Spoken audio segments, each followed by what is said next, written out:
చెప్తారు. వాళ్ళు బాధలో వచ్చినారు అనేటువంటి వాళ్ళని ఇంకా బాధ పెడతారు. దేవుని మందిరాన్ని విడిచిపోయి చాలా మంది, నేను చాలా సంఘాలకు వెళ్తే కొంతమంది వచ్చి చెప్తారు, అన్న ఎంతో బాధలో నేను అన్ని కుటుంబం నుంచి రక్షణ పొంది వచ్చాను, ఇంత బాధలో ఉంటే వీళ్ళు నన్ను ఇంత ట్రబుల్ చేస్తున్నారు దేవుని మందిరంలో కొంతమంది అంటారు.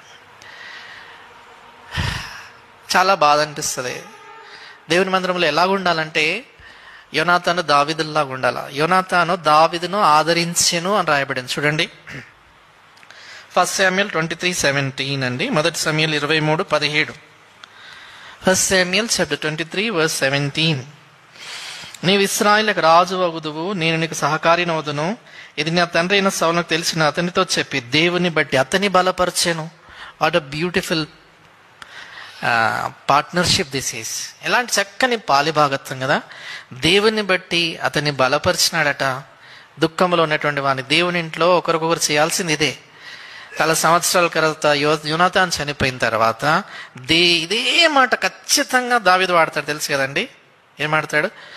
యెహోవాను బట్టి నేను దయ చూపించుటకు సౌలు కుటుంబంలో ఎవడైనా ఉన్నాడా? 2 Samuel 9:1. దేవుని బట్టి దయ చూపించాడు యోనాతాను. దావీదు కూడా దేవుని బట్టి అతని బలపరచను, కుమారుని బలపరిచినాడు. దీన్ని ఏమంటారంటే మ్యూచువల్ ఎడిఫికేషన్.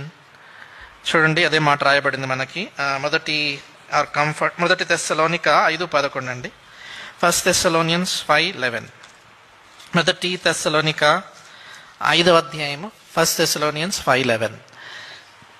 కాబట్టి మీరిప్పుడు చేయుచున్నట్టుగానే ఒకరినొకడు ఆదరించి ఒకరినొకడు క్షేమాబుద్ధి కలగజేయుడి. ఒకరినొకడు ఆదరించాలా. సో ఈ బెత్లెహేం వాళ్ళు గుంపుగా కూడా వచ్చారు. దేనికంటే ఒకరినొకరు ఆదరించడానికి వచ్చారు, కానీ గాయాలు రేపడానికి కొరకు, పుండు మీద ఉప్పు వేసేదాని కొరకు రాయలేదు. The came in the right manner. Secondly the came for a right cause. Comfort చేయడానికి వచ్చారు. మూడోది